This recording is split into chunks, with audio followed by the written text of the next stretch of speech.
Good evening, everyone. How are you? What's up? Tonight is going to be part three of episode two. So, this is 2C or part three, entitled What Changes or Shifts Have We Seen from 2020 to 2022 during the C19 pandemic thus far? And so, in episode 2C, or part three of it, what we want to focus on is love and relationships, as well as chemical dependencies and drugs later on. Okay, so in the love and relationships section, that will include, but is not limited to, IR dating and promotion, sex and bedroom decorum. When we get to the end of this segment is when we will go back to two sections that could be included under mental health of drugs and chemical dependency and the changes in the rate of violence. Okay? And that's kind of how we're going to end our series on this. Okay, so let's start off really light and fun and talk about, well, maybe not so light and fun. What changes? So, what changes, Phresh, automatically come to mind that you've seen in the past 2 years in any of the relationships that people that you're close to, maybe family members? So, what changes have you seen in the way people approach love? And then you can go into relationships after that, or we can do them one at a time. So, talk to me about what changes you think have been occurring in people's love lives. Go ahead. Heck yeah. So, online dating, Dr. Princess, is basically kind of like a new thing that's, when I say new, let me backtrack on that. It's been around, obviously, but it's been kind of it's been a stigma attached to it. So what the pandemic has done is basically lift that veil and allow us to have yet another tool to be able to access when it comes down to meeting somebody who might be most compatible with us. So that stigma of the weirdos go online or whatever the case may be, it might be something wrong with you, so you got to go online and find somebody. That stigma has been lifted. And I can speak from experience because I myself I have met my significant other online since the beginning of the pandemic, and I wanted to be in the first wave of people that started to meet people before, like girls that's like Kim Kardashian or whatever like that, girls who look like that, Instagram models. I wanted to beat that wave. So I was able to meet somebody that I really like. We get along very well. I've met his mom. He's been awesome.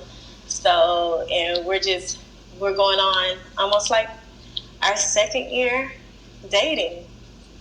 Yeah, this year will be our second year at the end of the year. So, yeah, as far as your question, Dr. Princess, we are more open-minded to trying new things, relationship-wise. But, okay, so I agree with you that the stigma of, like meeting your significant other on social media has been lifted, as well as the stigma of meeting and dating people who you met online has been lifted. But what changes do you think have occurred in our mindset towards the topic of love in general? Like, what do you mean? Give me like an example. Well, I'm saying, like, what do you think has changed in how people view love? Like, have there been any changes that have occurred due to COVID that you think or know of, to people's love lives? Because of course, like you're referring to like how we meet one another has changed. The Bluetooth device is ready to pair. Sorry, that was a technical issue, guys. But so you're referring to like the beginning, right? And you're in the beginning of a relationship, which is cute, and that's great.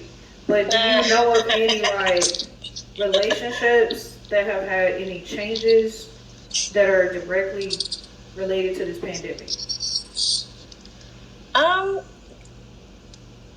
Not Really, I don't. Oh, I mean, I guess I'm probably a little slow today. I mean, my other friend got married. I think gender roles are. I don't know. I just think people are at home able to reevaluate what their own unique relationship looks like to them with each other. And, you know, some couples decided that, hey, you know, it's not going to work out for them. So they parted and went their separate ways. I heard couples that actually said that they didn't realize until quarantine that they actually hate their partner and don't want to be around the person. But then there's other people that realize on the flip side of that, you know, they met their soulmate. So as far as how has the pandemic changed people's concept of love, I think people do value love more. I don't know. I don't really have an answer for that, I guess. No, I mean, actually, you do have an answer. That was great. I mean, so we start off with the fact that we both agree that there's a stigma that used to be tied to online dating that just doesn't exist anymore. Like, people have gotten, in a span of this 2-year period, they have met, gotten engaged, gotten pregnant in some cases, or gotten engaged and already gotten married, right? I have a family member who kind of went through a process, but it wasn't because she met her husband online. It's just the fact that it was okay to elope because at the time it was 2020 and they couldn't have a ceremony. So the value system was restored in some people's relationship of what, or it was redefined of what they really needed and wanted. And honestly, a bill for a big $50,000 wedding ceremony just wasn't a priority anymore for a lot of couples. Yeah. And so when it comes down to it, you absolutely answered the question. How we're meeting each other has, you know, been modified. The stigmas related to online dating, as well as people sitting down at home and being stuck at the hip with somebody who they may or may not have liked or gotten to know well enough. Or in the case of those folks who got divorced after 20 and 25 and 30 years, they were saying things like, we haven't been around each other this long in a 24-hour day ever. Oh my goodness. I would like to actually add in something really interesting about the pandemic and relationships.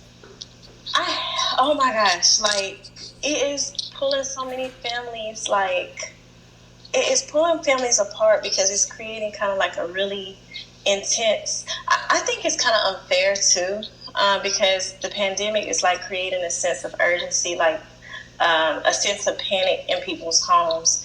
So it's kind of unfair.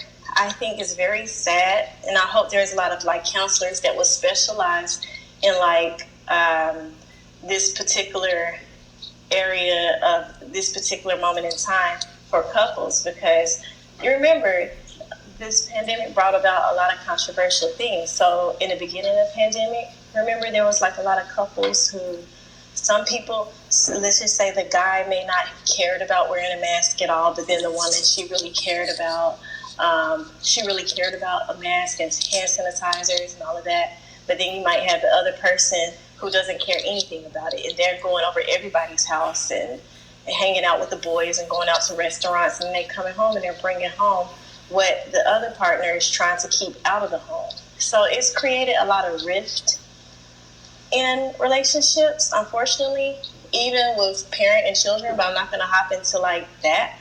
But it's the same thing with the vaccination status. But not to get into that, it took on the same power as the mask did. It's a consistent stress that's attacking couples.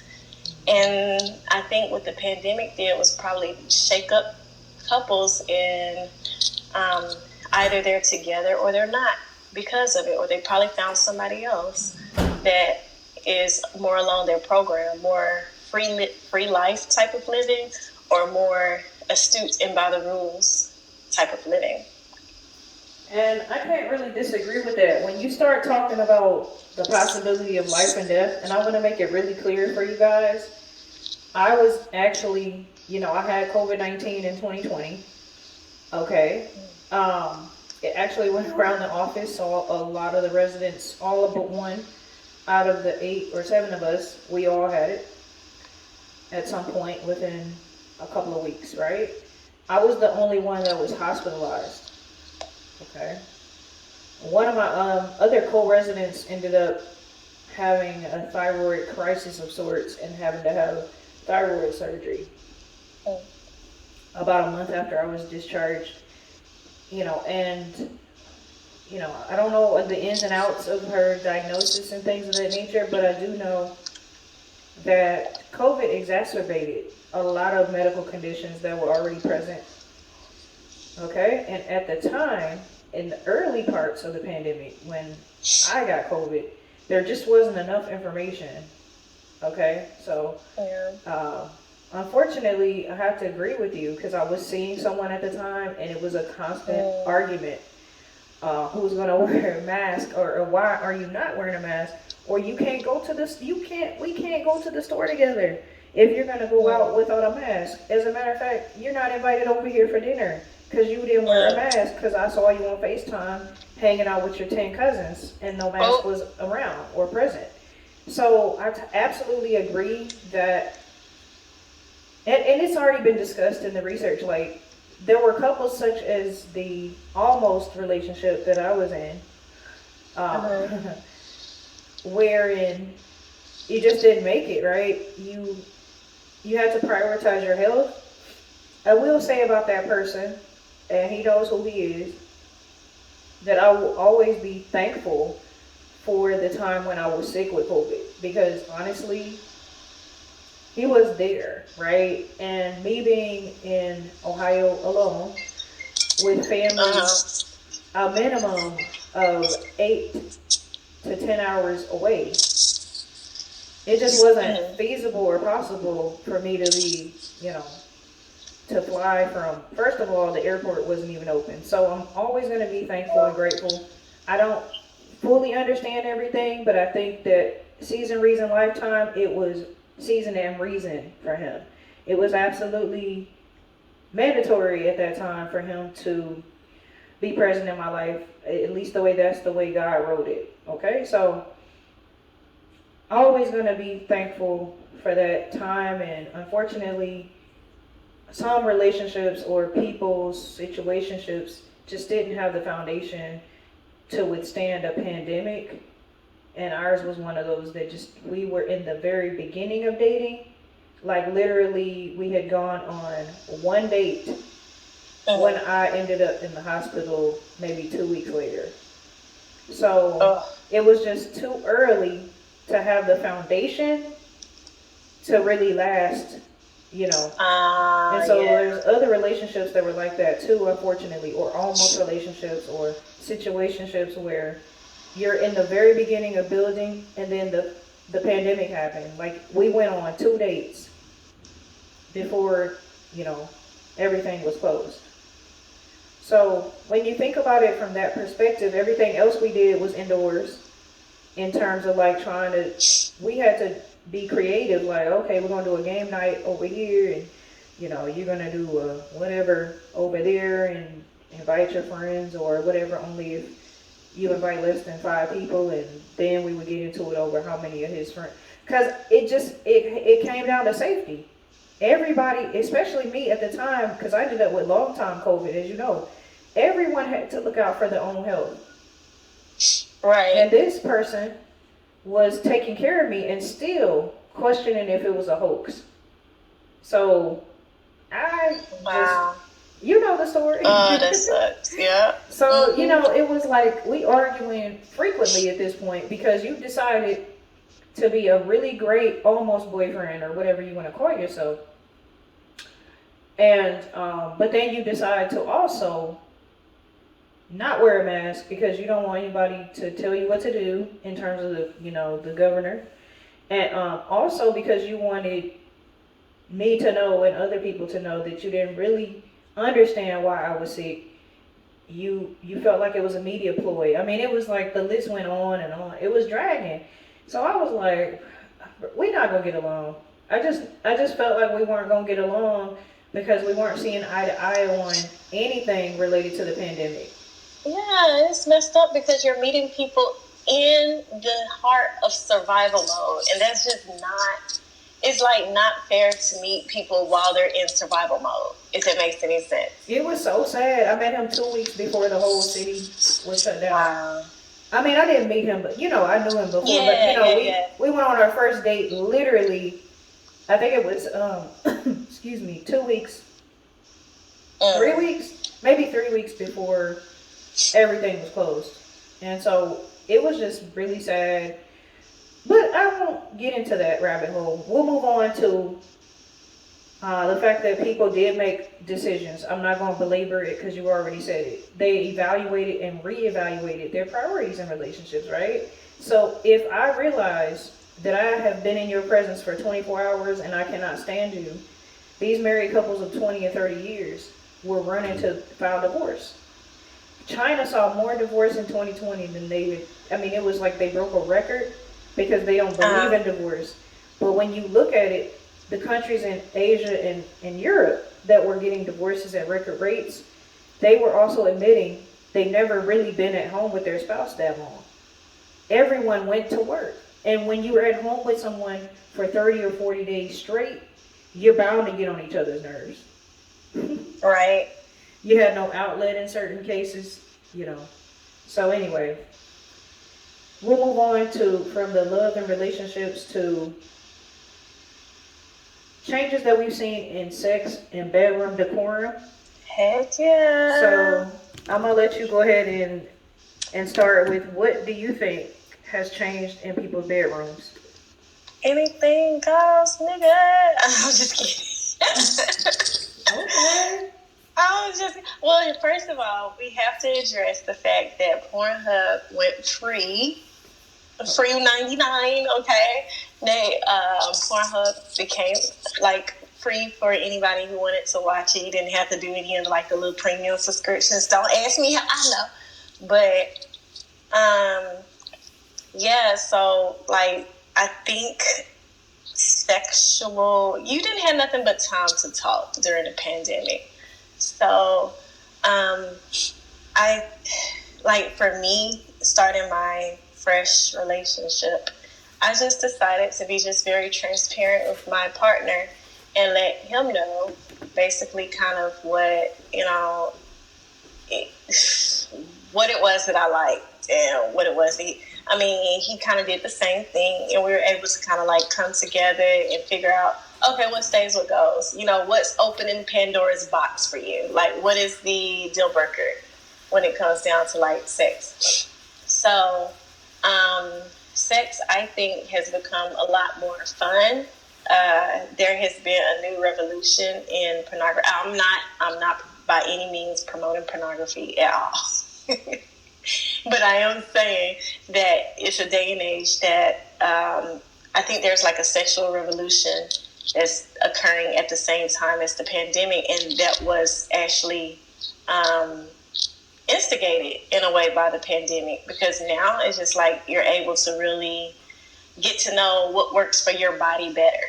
And for me, I realized that I tried to dibble and dabble into pornography a little bit, but then I ended up realizing that pornography doesn't really work for me. I'm a creative mind. So for me, I realized that pornography actually takes a lot of the fun part of intimacy out of the equation, and it kind of like handicaps your creativity, if that makes sense. It's like a crutch. So, that high that you're able to get from like the intimacy part, I no longer was able to experience that until I started kind of like, it's almost like starting from scratch instead of looking at what somebody else is doing. So that's for me. I think sex has changed by, there are people that's like myself that's out there finally understanding what makes them tick. Like for women, the big O is a little bit a little bit more challenging to achieve. for women than it is for men. Men are going to get theirs every time. But when it comes down to women, our physiologies are made up different. I'm not talking about cheating. I'm not talking about the little pearl that's in between that's in between the meat curtains. I'm not talking about that. I'm talking about like other types of stimulation, like what gets you, what brings you pleasure to the point where it's just like you can really thoroughly enjoy your partner. And the pandemic has like enabled that conversation, or is enabled that experimentation. Like, what about you? Have you noticed like a change or anything with you? Man, I might be one of the most boring people to discuss sex with. Okay? You play so much.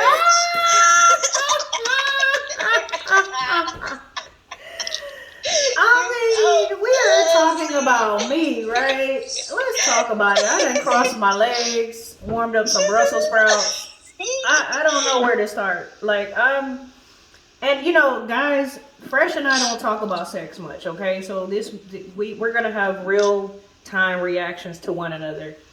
This is hilarious. I didn't even know she was getting it in with Mike yet. Oops.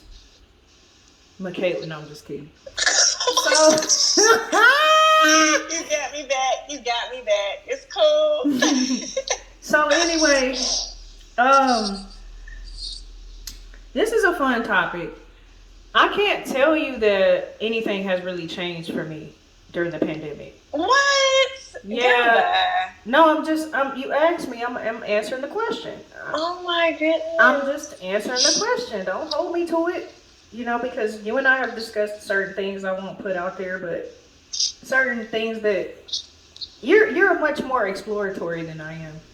I'm not saying I'm boring. So if there's a gentleman who knows me or gets to know me and you see my YouTube channel or whatever, that doesn't mean I'm boring and I only do missionary. But what I'm saying is, I've only seen one porno tape in my entire life. Are you shut up? No, I'm not lying. I have no reason to lie. Give me a Bible and we can hold me to the Bible. I did not think we were going to bring the Bible in on this one. We can if we need to, because if my truth is being questioned, I've only seen one porno tape. Not only have I only seen one porno tape, but the fact that I saw it. Oh my goodness, she said tape. But wait a minute. Let me tell you how long ago it was. And I ain't even old. That's the sad part. I don't need to ask any more questions. Y'all, I am not Gen X, okay? She's trying to make it like I'm old. I'm not, but... She went into Blockbuster with a bead. No, I didn't go in Blockbuster. Let me tell you how long ago it was, though. It was somebody else's house. There were 10 of us from the HBCU, which I attended, which I won't say. And we all watched this porno tape together at 2 or 3 in the morning. And it was a co-ed situation. No, we did not have an orgy, so don't ask me no questions about that. But we were literally sitting there eating chicken wings and having like drinks out of red cups. The kind of stuff you do in college, but one of the guys whose house we were currently at, we spent the night over there. No, nobody had an orgy. But one of the guys had a porn, a DVD or whatever, and he put it in and we started watching it and laughing. That's the only time I have ever seen a porn. I swear to you, I have only seen one time, and it was a group of like 10 or 12 people eating chicken wings and drinking whatever we were drinking. Who knows? I can't remember. So. Oh my goodness. Yeah, I was like 22 or 21. So that's the only porno tape I've ever seen. Okay? Now, getting back to how the pandemic has changed our views on sex, I really don't know. I told you I'm probably like not the best person on this topic. Because it's not like I had a lot of sex during the pandemic. You know, I was only dating the one person that we talked about who took care of me. And it was, mostly oral and things of that nature. So I can't really say that anything changed. If anything, the only thing that changed was the fact that I was dating again. And I was scared to be with that person for a number of reasons. There was no extra creativity or anything because I think I've always had an imagination. So yeah, I'm not the best person. I didn't go out there and start thotting when he and I wasn't dating anymore. I just literally did nothing. And you remember, I didn't even want to talk about dating. Remember, Phresh? I didn't even like. I was just like, when you were, on your path to meet Mr. Right now, Mr. Right. I was like, I didn't even want to discuss dating. You remember? Yeah, that was terrible. She left me hanging, y'all. She left me hanging Ah! all the way in the cold by myself, and I had to figure out this whole online dating thing on my own. My feelings was hurt. Oh, don't even go there. Oh, another thing that changed in terms of sex and bedroom decorum is, well, I shouldn't speak on your friend. This is your friend. You have a friend who's recently gotten married, who I feel put a lot of pressure. She put a lot of pressure on the men who she was dating at the time during this pandemic to ensure that she got married, which I'm fine with. But I think like there might have been some sense of urgency for some people for whatever reason. Not just her, but I'm just saying people either were urgently trying to leave a situation or they were urgently trying to get into a situation. Because everybody's facing the questions of their own demise. Like in this time period, you don't know who's gonna drop next. You don't know if it's gonna be you. So it's just like for my particular friend, I know that for her, she was like, I don't want, if it's me that drops next, I don't want to end up being like, on God's bad side. I want to be made an honest woman. I don't want to die in sin. That was her biggest thing. So she had to apply pressure to her minds at the time. And it worked out after it didn't work out until after she saw a couple of girls who got engaged after her and still married before her. She just had to be like, look, come on now, come on, apply pressure. Do you want me or not? And so, luckily he happened to have the same belief system as her. And it was just a blessing from God that they just, went ahead and made it an honest thing in the courthouse. I told her, I said, girl, if you don't take that man to the courthouse before he gets cold feet, and so she went ahead and she did it eventually. I'm like, because why are you going to sit up here and try to hold this man up to a 200-person wedding and stuff like that? Like, the finances alone can give somebody cold feet. So why give him more reason? Take his ass to the courthouse and let him pay $100 and something for whatever little license y'all supposed to get. Call it a day.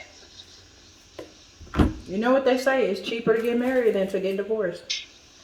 Oh. Okay, so the only thing I'm going to say about that is I 100% respect that. But ladies, not all of us are going to be so lucky or blessed to meet a man who prioritizes our faith such that he's willing to jump the broom when we say we want to. So one of the things we have to really, just live with, because it might be some young ladies that listen to our, I guess we could call it a podcast, but I don't think we should call it that. But I'm going to call it this episode. You might be 10 years younger than us, right? So, we're not 20 anymore. We're not going to give away what our age is, but we're not 20 anymore. So if you find yourself between 18 and 20, you're about 10 years younger than us or so. And basically, if you are seeing someone that you feel is worthwhile, see what you can get accomplished in your 20s. Because as you matriculate through this life, your time gets shorter. And so, there's two things going on in a woman's mind in her 30s, right? It's A, I know I'm here and I know what I want and I don't have it yet. And then there's B, there's fewer people to meet. You're not in undergrad anymore. You're not in graduate school anymore. You're not in professional school anymore. In my case, you're not even a resident anymore. So it's really just you and the world. I mean, it's you and God against whatever's going on in the world, right? And that we could get and go down a rabbit hole when we discuss Christianity, but I'm just here to tell you the facts are the facts, okay? Because I guess you could say engaged, but I have a friend who doesn't want me to say that, but it is what it is. I was in a 4-year relationship in my 20s that didn't go to the altar. So I'm not pressuring any of our younger folks who might subscribe into marriage. I'm just saying evaluate the relationship within 2 years. If you don't see the person and you going down that path, it's okay to leave. Don't stay in a 6, 7, 8, even 4 year relationship like I did. Because if it doesn't go down the aisle, that's 4 years you can't get back. Yep. So, and as a woman, every year counts. Every 6 months begins to count when you hit 30. Okay? So, all I'm going to say is that that's pretty much all I'm going to say. And that your friend is actually blessed to have met a man who respects her Christian values, because it's not common to meet a man who A, wants to get married in our generation, and B, cares two craps about your religious beliefs. Matter of fact, sometimes they try to talk you out of what you believe, or they laugh at you if you say that you want to remain celibate. I've had it happen over and again. It just is what it is, right? I mean, Phresh is probably the best person to talk to about sex, and I might not be the best person. But I do believe it's important to have a healthy sex life. I'm just saying, like, I ain't the best because I can go some time. Yeah. Like a long time, and then I might be dating somebody who just is like, girl, I can't do this celibate stuff, you know, and I'm just like, well, I guess we ain't gonna be together. Yeah. I think for going back to kind of jumping back a little bit to when you were talking about like online dating. I have two younger sisters, you know, one is in her 20s, the other one's in her teens. And long story short, the online thing is in. Online dating is in. Just about everybody you know, you look to the left, to the right. And anybody is going to have an online dating profile. I think it started back a few years ago, like Tinder. It was kind of like going in the direction of like becoming common, but Tinder ended up quickly turning into something weird. I think it was like a hookup site, you know, people hook up and then they do the nasty and then whatever. So it became kind of like a sexual pervert kind of thing, I guess. Mm-hmm. And then you had like Hinge, and then you had like Bumble, you know, fair use. But you had those particular online dating profiles. And then one thing I learned about the dating profile online was that there's a system that is a fail-proof system that works every single time. You can kind of like filter the guys that you want or the women that you want, whatever. And it's fail-proof. So I think a lot of dating comes from knowing yourself. And that's kind of knowing what you want sexually is very important. Career-wise, financial-wise. And the pandemic has kind of like gave us that sit-down time period that we need to be able to review what it is that we want as people, like as individuals. And you can offer that to the people who you meet online. So, yeah. I'm not going to even disagree with you. I think that to piggyback off what you're saying, what you want, what you need sexually, very important. Overall, right? You had time to sit at home, even if it was just a week, and you were furloughed for 7 days. Somewhere in there, the monotony of the routine was broken at some point in the past 2 years. So you had time like never before to think out loud and reevaluate everything that you said you wanted. And for me, that is when I drew lines in the sand on things that I was no longer interested in regarding people who I would see myself in a long-term relationship or marriage. You know, like relationships that lead to the altar, which is what I want. I had to draw lines in the sand and be like, these are non-negotiables, because imagine if I caught COVID again, what kind of man do I need? Mm-hmm. And these are the kind of things that cannot be negotiated, because you can't marry somebody and then say, well, no, this is not what I need. Well, you should know what you need and marry that before you marry it. You can't marry the person and then say, well, no, I don't need this from you, or you're not giving me whatever. I can say that you can feel like that if they used to do something and they took it away. But I mean, in the cases of women who did not go after certain things, and now they want those things. Well, that man didn't come with those traits. So it becomes very important, and it became very important during the time we had to think out loud to reevaluate what you're looking for in a relationship. Oh my goodness. To ensure that when you get in one, you almost know you're going to be happy. But you can't say that if you never reevaluated what you needed. She preaching. Because, look, you remember that time period when the pandemic first started, and then out of nowhere, everybody was talking about it too. People that were old sweethearts just start flooding the DMs. They start flooding just the private messages, the Snapchat, IG, Facebook. They start just hitting you up out of nowhere. You're like, this person is married. Like, hey, my old baby, and da da da da. It's just it's weird. You already know. So it's just and it wasn't just one person. It was I was shocked. I was like, this is a true apocalypse. What the heck? People are literally acting how people act in the apocalyptic movies when folks lose their mind, and you just might see somebody running in the background with stolen goods or something like that. I'm literally feeling like I'm seeing old high school sweethearts, old undergrad sweethearts, and it's just they're in my messages. Now, mind you, disclaimer, for myself, I'm not the type of person that, I do understand that marriage is long and sometimes can be very boring for a lot of people. So I respect the sanctity of marriage. So even if there is a guy that I used to talk to or date in the past and he falls into my, there's a perfect opportunity for me to be the lady in the red dress type situation and be a mistress on the side. I don't take that opportunity because karma is a bee. I do appreciate love and marriage. I don't want nobody doing that to me in my marriage. So instead of putting their husband on Front Street, I would just let him know, how is your wife doing? It was fun what we used to do, but that was, we were kids or whatever. So that was just my disclaimer. We're not promoting infidelity. So, it did really what Dr. Princess was saying was just really important, that you have to know who you're with, because most people, I'm understanding that most people do get into these marriages and still have a wandering eye outside of their marriage. So, and that became so apparent to me in real time during the pandemic when these guys approached me. So, yeah. Hey.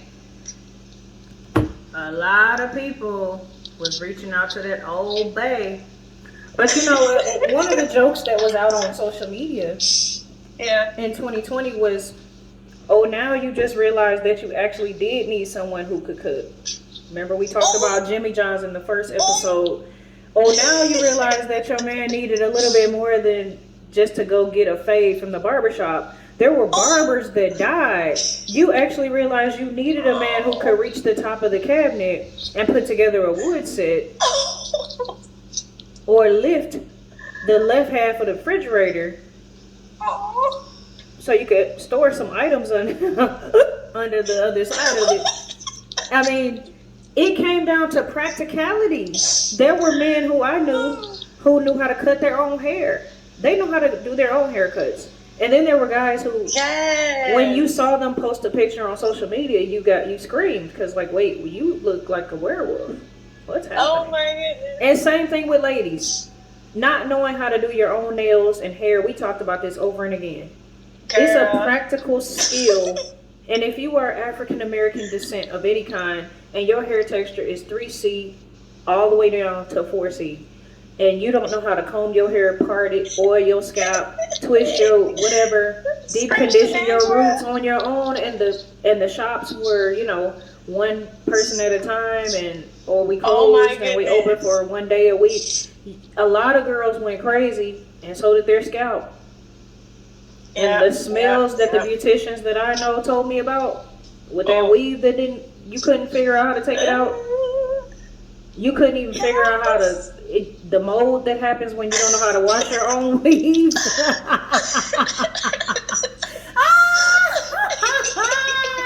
Some of the things that were happening to our generation and older women as well were just flat out embarrassing because they did not know how to keep themselves. You didn't know how to wax your own, eyebrows or whatever have you, your own lady parts. You just out here looking like a werewolf. Like, what's going on? You better have seen me the way I learned how to wax myself, standing in front of the mirror looking stupid. Like, oh. We all were waxing ourselves at one point because European Wax Center wasn't open, and if it was, they were giving out COVID. Okay, so it was a time to what Sierra said was level up. That was the perfect year to level up 2020. Mm-hmm. I bought a whole gel. Well, Phresh told me my gel nail set is fake. But I bought a whole shellac nail set with a UV light, LED light, etc. She had the top coat, yeah. I had all of whatever I thought that I needed, and I still use it to this day. I save that $60 every 2 weeks. I do that myself. Plus, I'm in healthcare. I gotta scrub I used to have to scrub into the OR a lot. So I don't have time to be looking like my nails look like, I don't know, a rat ate them. You know what I'm saying? Like, and the same thing with your hair, ladies. It just doesn't make sense. So you had 2 years, and I remember this girl who I follow on social media. Her name is Megan McGlover. She's actually a lesbian. But she did say, one day the pandemic will be over, and those masks are coming off, and we can't wait to see what you look like after that. We had patients coming in telling me they were so glad they could wear a mask because they hadn't, their teeth are just falling out one at a time. Oh. And so, this gave you the time to get your resources together, your hair combing skills, your nail painting skills, etc., manicure, whatever, and to get your creativity in the bedroom. Get that old thing back. Get that spark back. I think that COVID did justice for a lot of couples. Unfortunately, like we said earlier, some didn't make it, but again, I'm not the best to talk about sex, but I do think that it gave people a chance to be creative and think again about why they fell in love with who they fell in love with and reevaluate those things. And I think that in some cases, the sex got better for certain people. I don't know. Again, I'm single, but... And then there's other folks who told me that they really were unhappy because it's like, I'm at home with you, I don't like you, and we're not having sex? Ooh, this is terrible. And you can't cook? Wow. The pressures of having those kids at home too, or having to teach them, and then you're not getting laid? Ooh. It didn't wake up as many people as I thought it would, to be honest. Like, I was really having hope that guys would kind of like refocus, like reshift their expectations of what to look for in a woman, but they didn't. And so, but one thing I did notice that it may not have the pandemic may not have forced guys to be more intentional about the women they choose, but I do think it had a significant enough impact to affect a critical mass of men that's out there. So I do think that there is going to be hope because the dating pool has been it sucked. And I'm going to be honest, if I was a man, I probably would be acting the same way as the men do today. Like, for the most part, it's just like, if you're just kind of like an average dude, it's kind of like you're a kid in a candy store, especially if you're African-American and black male. If you're a black male, the world is your oyster. You could choose whatever. You're a rare commodity. I mean, I've had one guy that I dated before to tell me, I'm a rare commodity. He was like, I don't have, what was it that he said, Dr. Princess? He said, I ain't got no felonies. And he said, and I'm tall, and I'm a college-educated black man. He was just like, you be lucky if you find anybody else like me. I'm the best thing since sliced bread. He was literally talking. This is an average black dude. Like, seriously, like, not bashing him or nothing like that, because I come from a large family. I understand that people say things and do things that they don't mean, whatever the case may be. But anyways, going back to the guys during the pandemic, I thought that they would become more serious-minded, like black men. that didn't seem to happen like I expected it to on the large scale. But I do see a significant enough change that a new conversation in the Black community is being had right now about being intentional about the partner you choose or just the life decisions that you make in general. The women who you decide to have babies with, the men who you decide to have babies with. So may not have been a large thing, but I think it reached enough ears for there to be hope for future daters. Yeah. You don't think so? I didn't say that. That's just how I think sometimes. You know, I just say, Yeah. I'm gonna say this. When you say that, you know, not enough things changed in terms of like the superficial things people were looking for. I think, like, I agree with the one statement about the world is the oyster of men. I think of all races, to be honest. I mean, at the touch of a button, you can meet a woman, take her for a $2 cup of coffee, and possibly smash her all in 5 hours. Whether it's Tinder or whatever. But one of the biggest things I saw, I know it's just my opinion, not women like you and I'm just saying, when you say the world is the oyster, that's why I agree, because there's so many people that have such low expectations and their vibration is so low and they have such apathy because they might be dealing with mental health issues, they might be dealing with suicide, they might be dealing with weight gain, they might be dealing with unemployment. All of the factors that we've discussed previously, money issues, you know, body issues, those things lead somebody to a state of depression, possibly, that might cause them, a person who's never been on social media sites before, to get on there. Unfortunately, guys, we got to discuss something serious. 2 things. First, the rates of people that got on OnlyFans went through the roof. Because you mentioned Pornhub, I'm going to mention OnlyFans because celebrities who used to make $1 million a year were now selling and quote unquote having their accidentally leaked photos of their penises and their titties and vaginas and stuff that were circling on OnlyFans as long as you pay $15 and $20. And I told my mother about it. I'm like, yo, if 100 people bought one person's penis picture and that person sold their penis picture, so let's do some math here. So we have 100 people and they bought the penis picture, which was $20. That person who didn't have rent, depending on where they live in the country, now they made $2,000 in one day, or sometimes in 1 hour.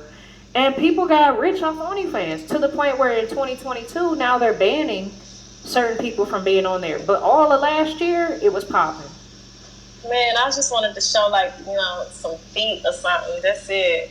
I think it started popping. I had to unfollow some girls who I used to like, actually, well, 1 or 2 models who I used to follow who then decided they wanted to be OnlyFans. Fake models or whatever you want to call it. No shade to anybody who does OnlyFans. And I'm going to tell you another story. Somebody who I don't personally know, you might find this to be funny as well, was a student in professional school. Oh my goodness, I think I remember that. They decided they wanted to start an OnlyFans page because they were waiting on their refund check. And this was in the fall of 2021. No, wait. When was this? Fall of 2020. The school found out about it. Somebody told the Dean of Academic Affairs that this particular first-year professional student in a 4-year program had an OnlyFans account, and they showed the Dean of Student Affairs. That person was brought to a hearing. They had to confirm legally and things of that nature somehow that this is who they were, and they were representing themselves as a totally different character on OnlyFans. They were getting paid now. They were getting all kinds of money on OnlyFans. Didn't even need the refund check for loans. Now we talking professional school, y'all. So you know how much money that is per semester.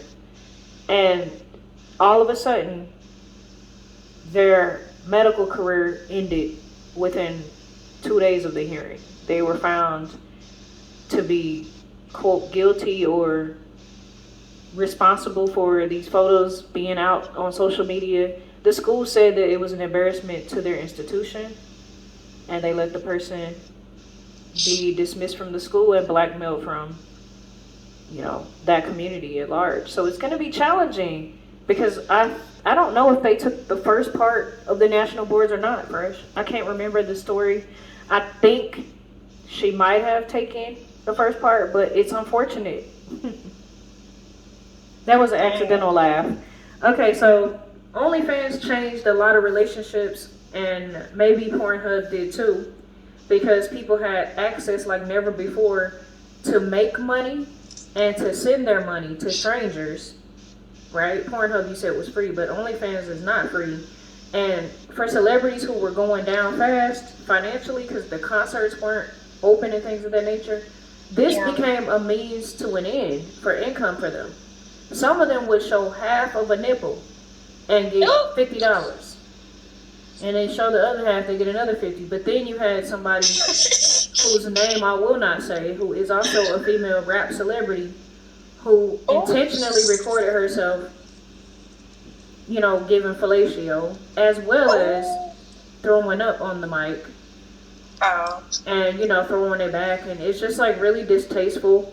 Some of the things that came out of this pandemic that I did not like in terms of love, relationships, and sex were the fact that people put so much of their business on social media. All of a sudden, you don't have any concerts to sing at, and so you're constantly on social media. The only attention you're getting from the fans is on OnlyFans. You can't book a venue in 2020. Some of them weren't able to book in 2021. As I stated before, I knew celebrities it was gonna affect them, and it did. And what happened to some of them was really unfortunate in terms of the mental spiral, like the downward spiral that some of them seem to go. You have no self-respect if you show yourself actually having sex on OnlyFans. That's my opinion. I'm entitled to it. I don't need people throwing tomatoes at me. This is how I feel. If you feel the need to show yourself in the middle of the act, you're basically trying to have your own little sex tape on OnlyFans for $20. Things have gotten bad for you and your significant other. Just my opinion. The other thing I wanted to say is maybe you're right that people got freakier during the pandemic. Oh, yeah. I don't know. Again, I ain't the best one to talk to, but remember I told you I was in a particular setting, and I just so happened to come across multiple vibrators at work one day. It was almost appalling. And no, guys, this was not in the OR or whatever.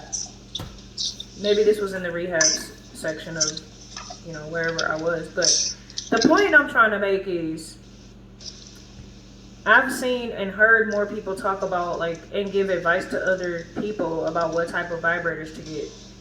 And it's more of an open conversation. So remember when you said taboo? It's taking the taboo off of sex toys. People know they're at home more. Maybe some folks' libido went up.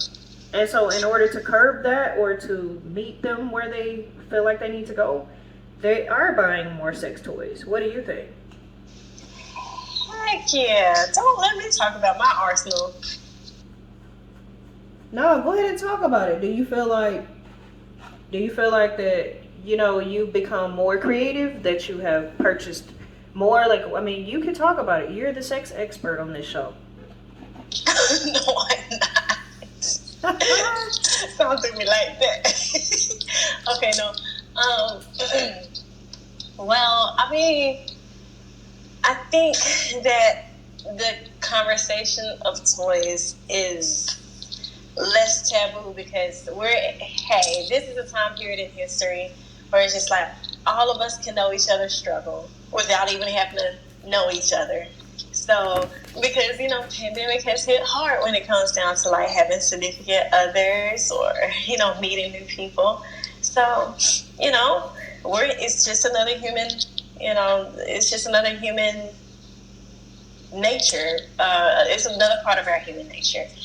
And so with that being said, it's like people are just trying to figure out how they can get rid of the hysteria. I don't know if people know about do you know about the story about the old Victorian doctor that he was helping women get rid of their hysterias, and that's how the formation of the dildo started? No, I don't. Again, Yeah. I don't know nearly as much research. I'm always deferring to you, the guru. Go ahead. Oh my gosh. No, I'm not, people.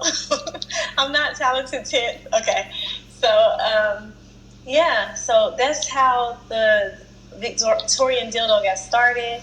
I don't know the name of the doctor, but it was like one of those hundreds of years ago situation. I think probably like 200, 300 years ago by now, maybe 4. I don't know. But he, apparently you could type it in, say Victorian era historian first dildo, and then it'll come up in Google or whatever. And it was basically how women were, they would get very horny in a way, right? So they were very horny and they started acting very hormonal because of it. And this doctor, he basically would like, he would stimulate the women sexually, but it was supposed to be done in a very academic, scholarly way. It was actually really funny. But so there's this long line of women who would have all this hysteria, and they'll go to him and he'll cure it. He'll cure them of their hysteria. And so it was done in a very professional setting. So, you know, it wasn't like any kind of like sex prostitute thing. It was medical. So, long story short, here we go. Now you got all these people during the pandemic with all this hysteria. And so people are just trying to figure out a way to get their human nature, to tame their human nature down. You know, people are getting tired of using the hands. They want to get creative, or they want to free the hands up. And so dildos become kind of like a less taboo topic for most people, because people are like able to relate to each other on a human to human level. Like, oh my goodness, girl, what you doing to get over this? You know, that kind of thing. And so without running the risk of, you know, catching COVID or an STD or unwanted pregnancy. So, yes, sex toys has become a thing. Sex dolls have been flying off of the shelves. Being from a Christian background, I think that this is a very taboo subject for the church. So, but me, I just kind of take like a realistic type of approach to it. I'm like, hey, you know, sometimes I just feel like you gotta weigh which sin you want to have sometimes, like which one does the less damage. And the least amount of damage is like involving least amount of people sometimes. So when it comes down to the toys, yes, people have been exploring with sex dolls, dildos. Another one that I see that's kind of like on the rise is this oral clitoral stimulant type thing. So yeah, they have a lot of different variations. It's like a whole toy store out there, but it is becoming less taboo of a topic, and people are enjoying what works best for them.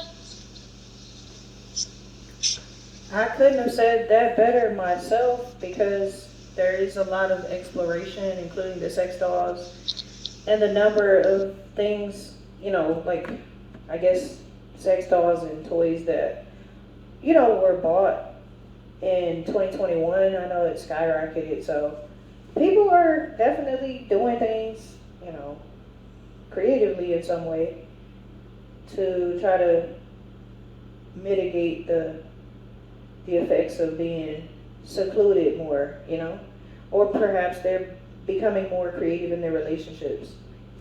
Right. Because it's like you have fewer people that you can connect with, so the person that you are in a relationship with really does need to tickle your fancy a bit more, because you're not engaging with as many people. you're more secluded just by nature of how this pandemic is working out. So I cannot disagree with you at all. There you go. So let's move to.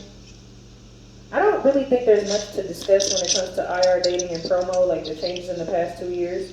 Besides, we only got like 10 minutes left. So I think a bigger topic that we can tackle is we need to address the fact that there's a couple of things that are going on that I believe are directly related to mental health. But before we go to that, I will say that sex trafficking, so getting away from relationships and sex, healthy things, the number of people that are being sex trafficked, this ties back into the money aspect. The fact that we have unemployment rates and things of that nature, as well as rates of unfulfillment that are through the roof, rates of homelessness that are through the roof across the country. And what are people doing to kind of manage that or try to avoid that? If they get furloughed for a number of months or they get released without a severance package, I think that some of the folks who are involved in sex trafficking are folks who you would never imagine. Oh, wow. Really? Yeah, absolutely. Just like the situation where I can't remember if he was an NBA player or NFL player that just got 20 years. I believe I read it this morning, 18 or 20 years over $80 blowjob from a prostitute. What? There's a level of desperation with certain folks that didn't used to exist. And this is 2021, 2022 news. This just came out today. So here is a person who has their career, has their money, whatever. But now we have prostitution and sex trafficking on the rise. What does that tell me? It tells me that are there some happy stories like Phresh and some of my other friends where their relationships are, cute, they're taking off like a rocket ship, they're blooming like a flower? Yes. Are there folks who lost everything that they had? Absolutely. If some of you knew my story, you might argue I lost a lot during this pandemic. Okay? But we're not going to get into that tonight. We don't even have the time. But what we are going to get into is that when you start losing things because things are shifting around you out of your control, and they have affected everything about kind of your existence, from your profession to your relationship to et cetera, et cetera, et cetera, and all you can do is point back to the shifts that began in 2020. For some folks, they might not have the capacity, the village, or the community, or the therapist that I have had to really deal with these issues one by one and try to put things in perspective to keep your sanity. So when we talk about mental health, we talk about the breakdown in humanity.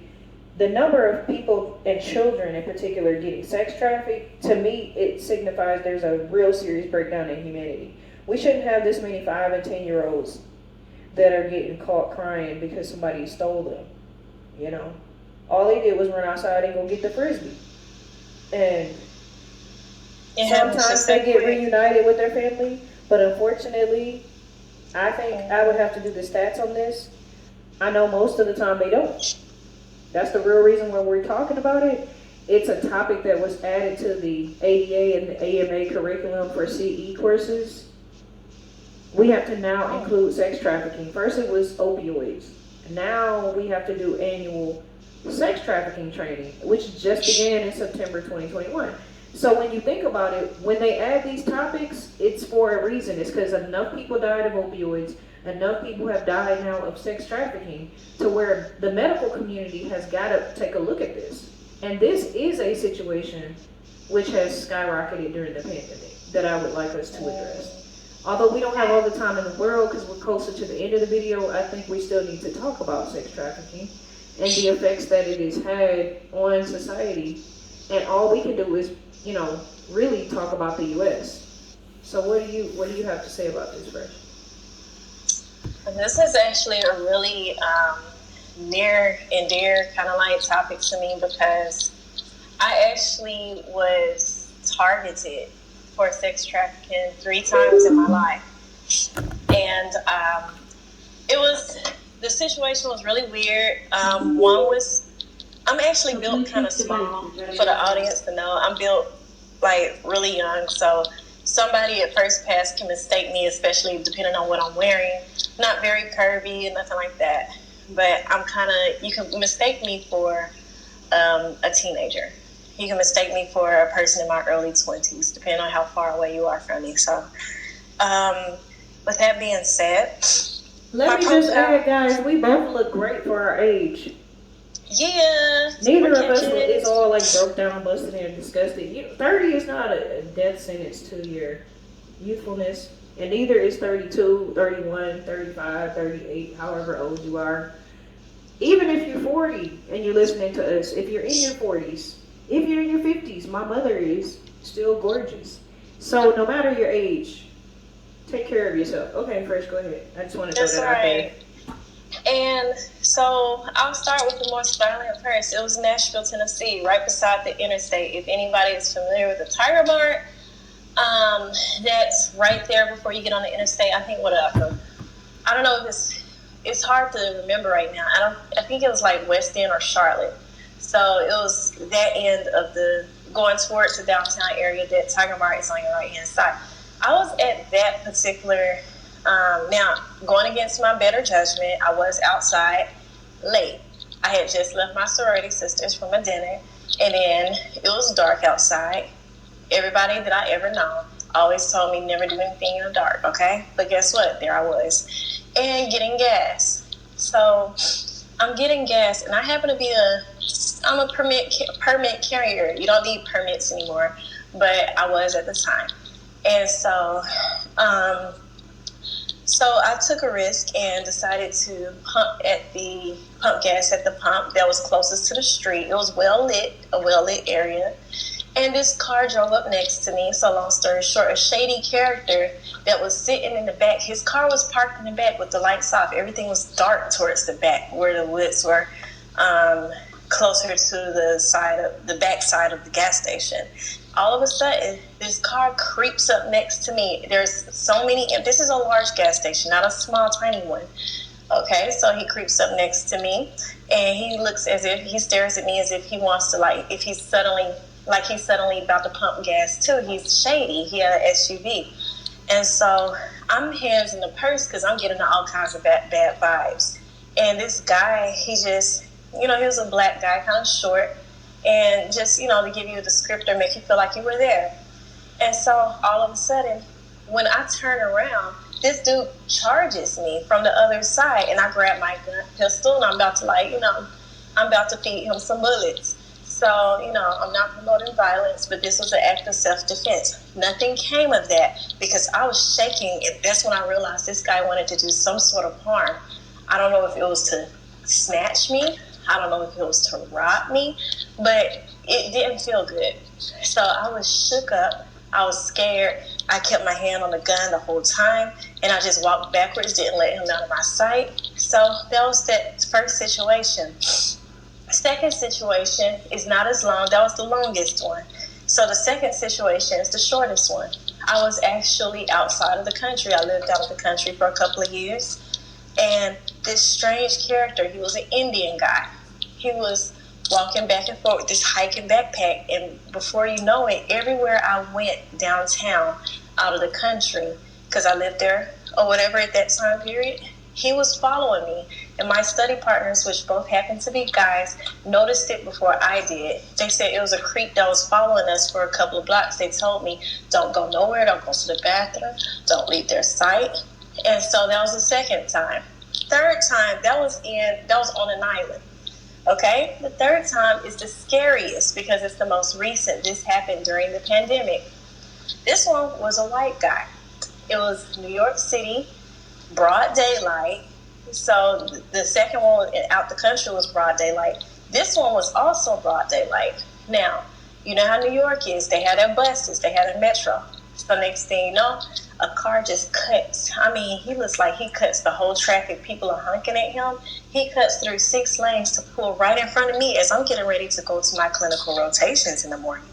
So he cuts all the traffic off right in front of me, slams open his door. I didn't know what was going on. I'm actually just waiting. getting ready to cross the street to go to my car to go to work.